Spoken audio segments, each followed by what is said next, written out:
Hello,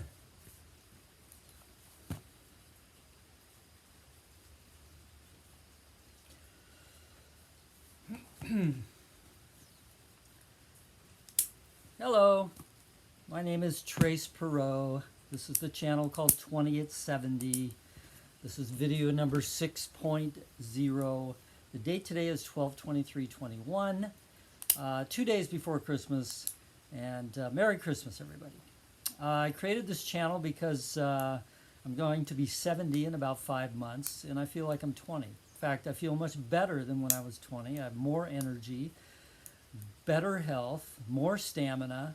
I'm doing twice as much as I ever did when I was 20. And this is primarily a lifestyle phenomena based on a plant-based diet. In my case, it's a low-fat, raw vegan diet. Using the formula Dr. Doug Graham came up with, which was 80-10-10. Okay, so I'm an 80-10-10 low-fat, raw vegan. I'm doing these videos for everybody, not just fruitarians or tree-based eaters like me, or high-fat, raw vegans. You know, I can do it for. It's pertinent to vegetarians, cooked vegetarians, vegans, cooked vegans, raw vegans, and SAD people. That's the standard American diet. So if you're out there eating junk food twice a week and steak and potatoes the other days, you know, this video is for you. If you're not getting the results that you want from your diet. Today's topic is going to be about sickness. Okay, so I'm going to cover 3 subjects generally. The first one is migraine headaches. The second one is colds, what they call colds. And the third one is the flu, which in our current scenario they're calling COVID-19. So I want to talk about food and sickness. Before I do that, I'm going to just do a little recap. I think it was in video number 2 that I covered an introduction to food combining, proper food combining, which I feel is totally essential to a healthful diet. No matter where you're starting, what you're eating now, you need to learn about food combining. Now, on that note, I did actually finally dig up a plant-based presenter. Was Dr. Michael Greger, who's a prominent plant-based presenter, a physician. I did dig up something that, finally that a plant-based presenter said about food combining, and it was Dr. Michael Greger. Now, I have great respect for Dr. Michael Greger. He is a cooked vegan, so he has no experience in the raw food world, and he's primarily a researcher and a physician, right? Okay, so he's done a lot of research. So he wears a tie. People tend to believe you better. You know, if the media is any example, if you wear a tie. Well, I've got a tie on, so now you can believe me. Anyways, Dr. Michael Greger's great, but I'm going to make a note of the fact that what he said about food combining is completely erroneous. Okay, he was being interviewed. It's on a video. I forget the name of the video. It was at some conference, some vegetarian conference, and he was asked point blank, what about food combining? You know, is this important? You know, people say you shouldn't combine this with this other thing. And his almost exact words, I'm paraphrasing, he said it was total bunk. Food combining absolutely did not matter at all. Okay. He was then asked about the phenomena of drinking liquids with your meals. And once again, he said that it was total bunk, that it made no difference what you know, if you drank with your meals. Okay, so I wanted to address that. First of all, he's completely erroneous in both of these things. He just doesn't have the experience.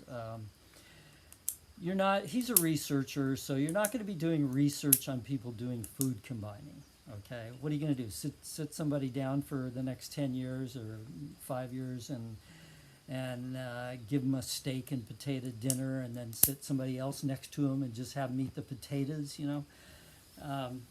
It's just not going to happen. Okay.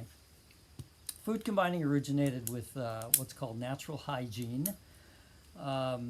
and the best source of information on it is a book called Fit for Life by Harvey and Marilyn Diamond.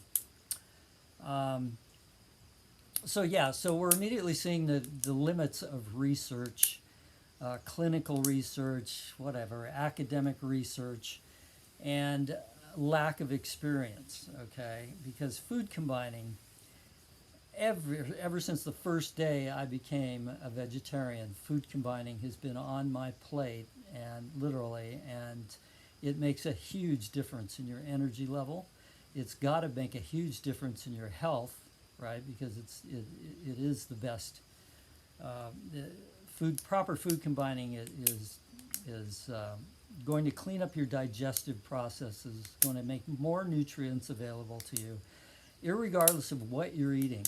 If you're still eating steak and potatoes, eat the steak and the salad, not the steak potato and the salad. It's basically that simple. One concentrated food at any one meal, and in addition to a high water content food, which is what salad is. Okay, so I wanted to make that point. The other thing about drinking when you're eating. Okay, so this interviewer asked, what about drinking while you're eating? They say it dilutes the your saliva, and that somehow affects proper digestion of your food. Well, first of all, it's not about diluting your saliva, so the question was relatively loaded to begin with. It's about having food in your stomach that is being digested by specific digestive substances being secreted in your stomach and your intestines, and whether or not you're diluting those by drinking when you're eating. Okay, so my experience has been that yes, even if it's raw vegan cuisine, unless it's just a high water content food like bananas, you add water to your smoothies, or you're eating an apple and you drink some orange juice or something, that's fine, right? But if you're eating something solid, okay, if you're a cooked vegetarian and you're eating tofu and you drink water while you're eating it, you're diluting your digestive juices. And you will notice that there will be an even more immediate drop in your energy level at the end of that meal. And that's because you haven't properly digested it, because you've diluted your digestive juices with whatever that liquid was that you were drinking. So I never drink with my meals. I may drink something before, but really I don't drink a lot, except for smoothies. I drink... very rarely I'll drink some kind of juice, but it's really rare. I'll drink orange juice all day long if it's available.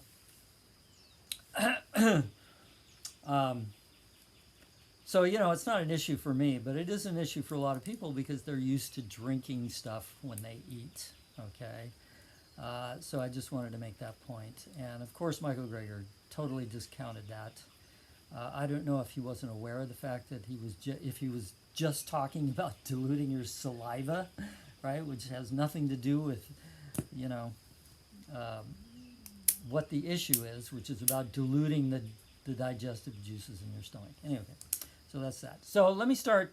I'm going to start with this thing about migraine headaches. Okay, so it has been my experience, I'll put this right out there, that migraine headaches are entirely due to food additives, okay? Now, the first time I ever got a migraine headache, I was about 18 years old. I was working in my father's ice cream store, and it was a Baskin & Robbins, so they had 31 flavors, so they had all these flavors with nuts in them, okay? You can bet your bottom dollar they weren't organic nuts. This was like 1965, right? So, anyways, that's when I first experienced migraine headaches.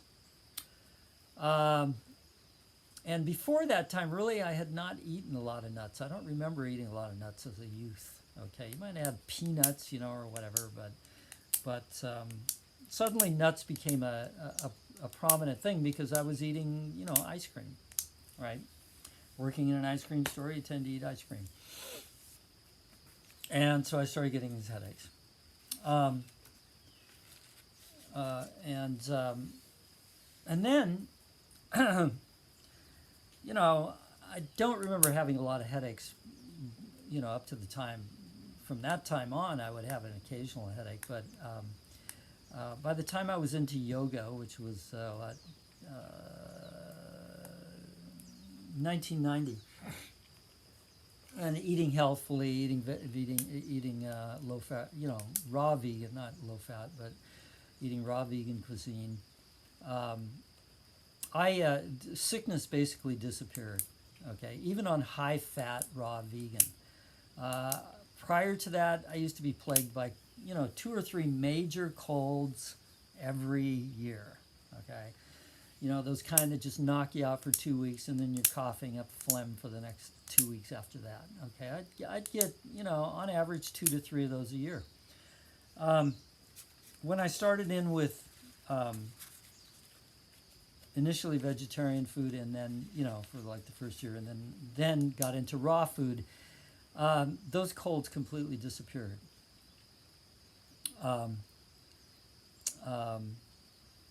So, of course, I was wondering what that was all about, right? So, obviously, it must have been something before when I was on SAD, eating cooked conventional food.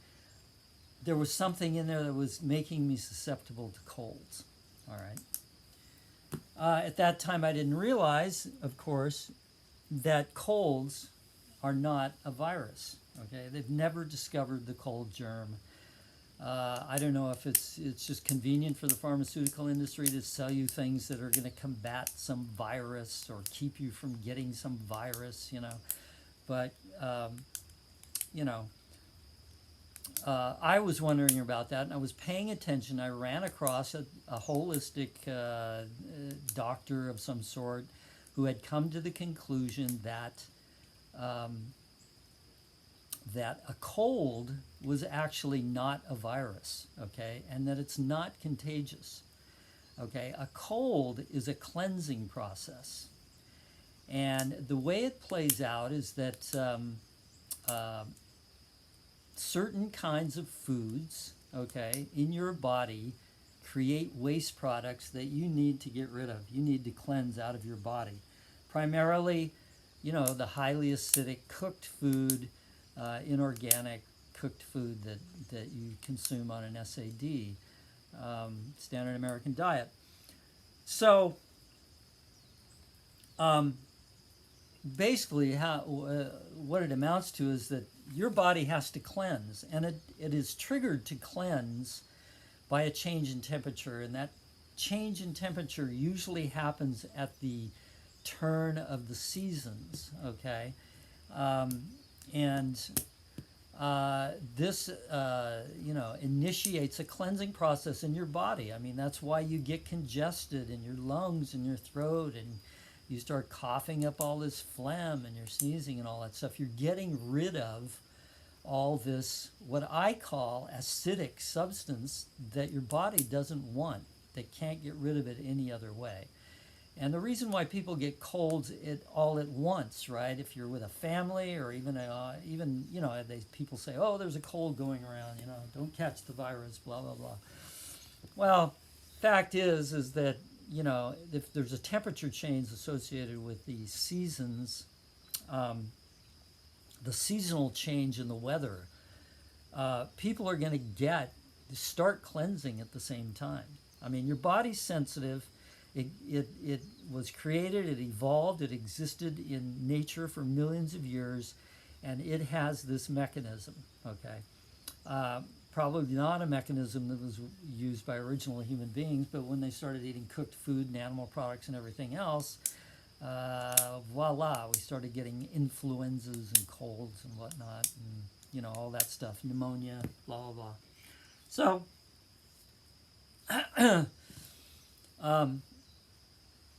So we have, we have this misconception.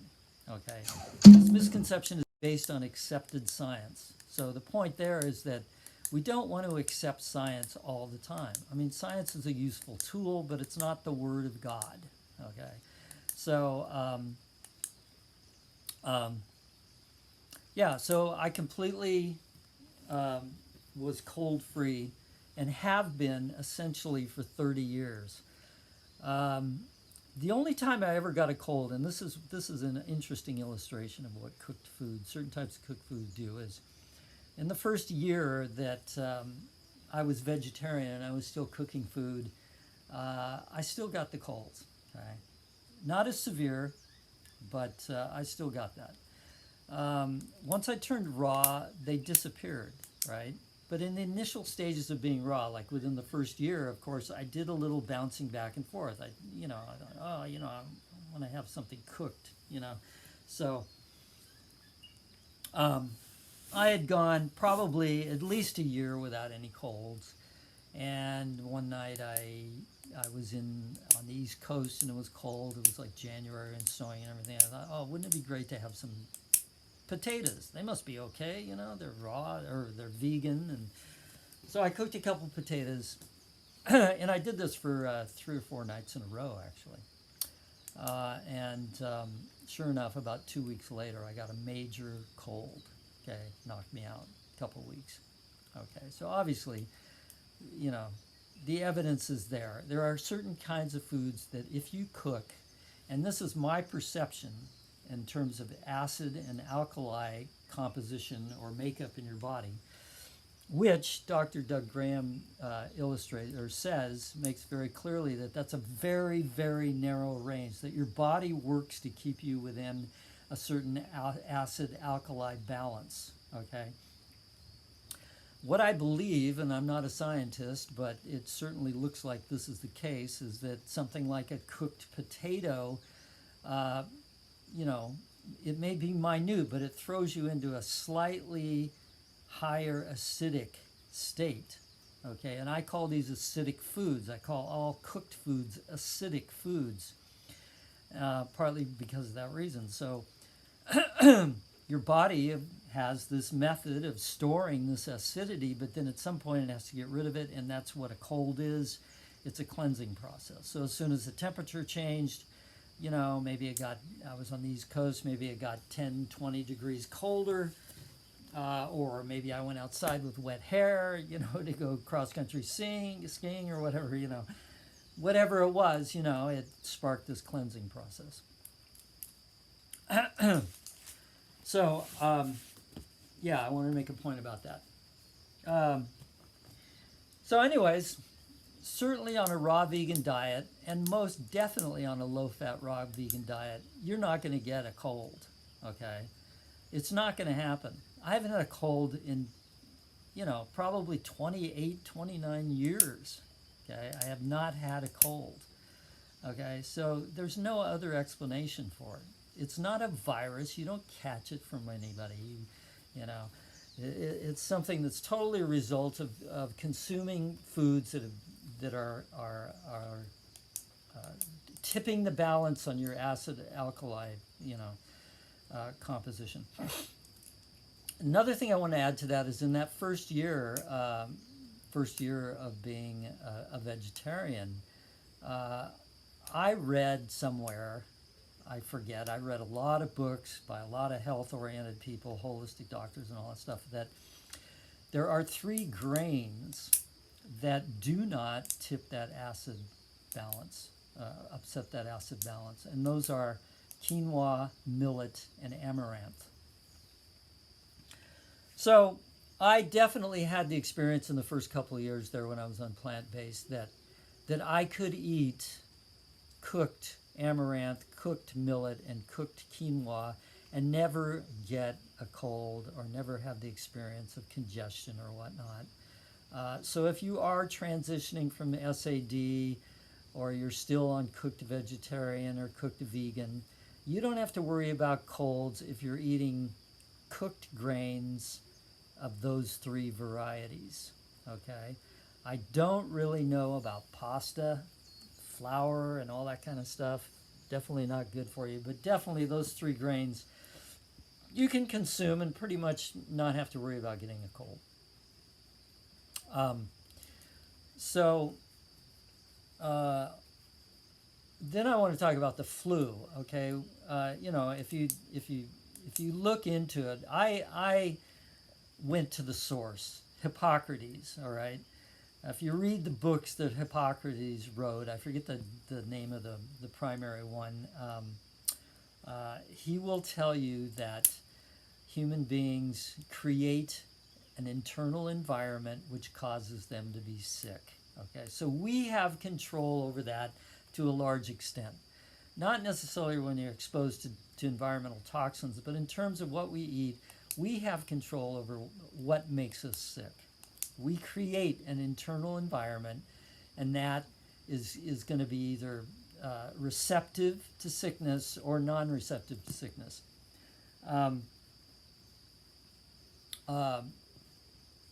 So when you're talking about things like flu, okay, and you're talking about things like COVID, all right, you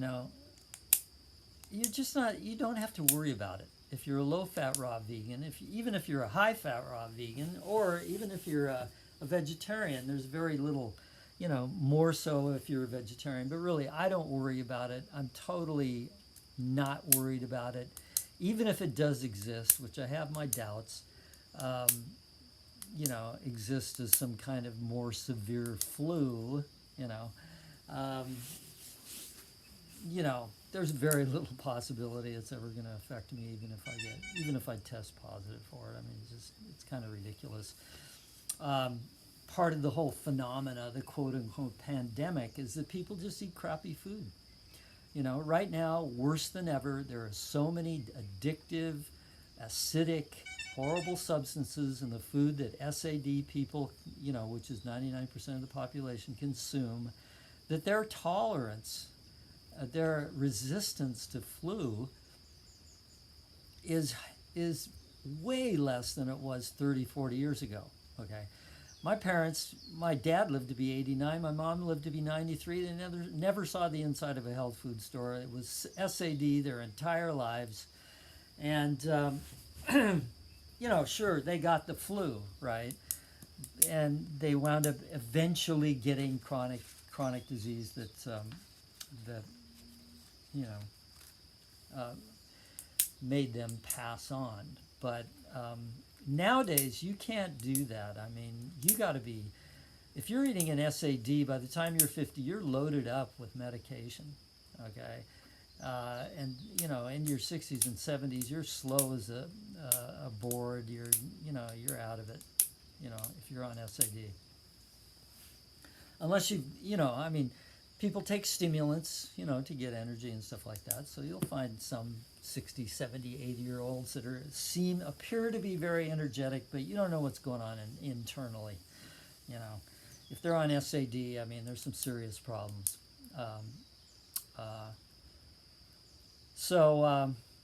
That's what I wanted to say about the flu. You create the environment internally that makes you susceptible to these things, and really, you don't have to worry about it if you're a low-fat raw vegan, totally.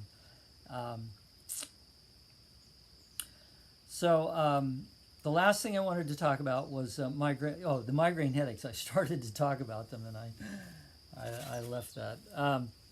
Anyway, so as I discovered down the road, when I became a raw vegan, that I would go into a health food store, and sometimes I just wasn't paying attention. And I would grab, I was eating nuts. Initially, a high-fat raw vegan, I was eating a lot of nuts, all organic. And sometimes I go into a health food store and I grab nuts out of the wrong bin. You go into Whole Foods and they have a bin for organic walnuts and one for conventional walnuts. And there's a difference in price, right? So sometimes I would just mistakenly grab nuts out of the wrong bin. Every single time that I did that, I would get a migraine headache. And when I would get the headache, I would think back, wow, what was it that I ate? And then I would remember, oh yeah, I was in the health food store 2 days ago. And I must not have looked at that nut bin to make sure I was getting organic nuts. Okay, so there's something in processed nuts. as time went on, if I made that mistake with other food, even recently, buying food at the farmer's market in Kona, I picked up, the only thing I can think of were limes, okay, that were not certified organic. Most produce that's grown in Hawaii, if it's organic, is not certified because people just don't bother putting pesticides and stuff in the soil and whatnot when you're buying bananas and other things. But these particular limes, they looked really good, kind of like supermarket limes, no blemishes, all uniform color. And so I wind up getting a migraine headache. So what happens in a migraine headache? Well, the first thing that happens is your vision starts to crystallize. So you get these little crystallizations in your vision, as if you're looking into one of those little twisty things with the kaleidoscope.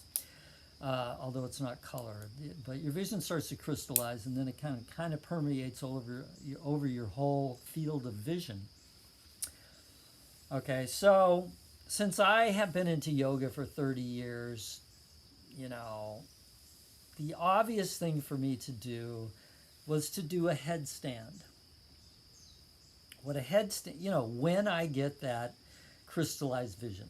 So I would do a headstand, and what a headstand does, Salamba Sirsasana, it's called in Hindu, is it increases the blood pressure in your upper body. Your blood pressure in your lower and upper body are different. Your lower body is higher than your upper body. That's why when you take a first aid course and you have to inject somebody with a heart stimulant or something, they say you should inject it below the waist because your blood pressure is higher below the waist, and I guess for some reason that shoots it directly to the heart quicker, okay, than if you inject them above the waist. So a headstand essentially increases your upper body blood pressure, and of course your blood all drains downward because of gravity, and what this does is open up the capillaries in your brain, okay? And my theory is, and I think it's pretty accurate, is that this cleans out whatever impurity you got in your food that has made its way to your brain, okay? Like I said, you don't get it just from inorganic nuts. You'll get it from other foods. Not everybody gets migraines. Some people are not sensitive to them, whether or not, for some reason or another. But, the whole idea here is that you want to be sensitive. You want to have these experiences because that projects you more towards health. So, if I do a headstand right when I get the crystallized vision, or within a few minutes, maybe 5 minutes of getting that crystallization, because it disappears. And then, 10, 15, 20 minutes later, after the crystallization disappears, you get the headache. The headache comes on. So in that period, if you do a handstand for at least 10 minutes, more likely 20. This last recent episode I had, I did it for 15. I did a handstand for 10 minutes, then I rested, then I did another 5 minutes. So if you do that, the migraine won't come on. You will not get the migraine headache, okay? And this is really significant because a severe migraine headache can put you in bed for 2 to 3 days, can have you vomiting, nauseous, going crazy with pain in your head and all this stuff. So, this is a totally holistic, non-invasive means. You don't need any aspirin. You don't need to take aspirin. If you want to do a headstand, you can do it against a wall. You can also use one of those inversion tables, all right? And that will have the same effect, opening up the capillaries of your brain, flushing it out, and then voila, no headache. So I'm just going to demonstrate real quick what a headstand looks like. Of course, if you're overweight, the more overweight you are, the more difficult it's going to be. But you can initially try doing it against a wall. So basically you make a triangle with your arms, and plant your head down, and you go up, and you hold this position. There are various things you can do while you're up there if you're into yoga. You know, you can do the splits, you can do this stuff, you can do, you know, you can do Padmasana, you know, twist, blah, blah, blah, down like this, you know, like this. You can twist this way, twist this way. You can wrap your legs. All right. So there's all these things. There's all these things that you can do when you're up there, if you're in experienced yoga. Otherwise, just do the headstand. You know, I'd say 10 to 15 minutes at least. Better off 20 minutes, and that'll save you the pain of a migraine headache.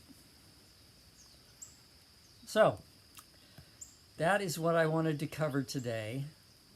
This whole idea about flu and the fact that it's not a virus, it is not contagious. Colds, and the fact that you make an internal environment that makes you receptive to flus. And I'm sure if you did a study of all the people supposedly dying of COVID, you will find out it's directly related to their diet, you know, or the accumulation of many years of eating, you know, non-species specific food, primarily cooked food on the standard American diet. And I have yet to hear really of a vegan having gotten, you know, COVID. And migraines. So I hope this information helped you out quite a bit, and I hope it gives you another reason for looking seriously at becoming either a vegetarian, a cooked vegetarian, a high-fat raw vegan, a low-fat raw vegan, which is the ultimate goal. And so I hope you got something out of that, and I'll look forward to doing the next video on a different subject.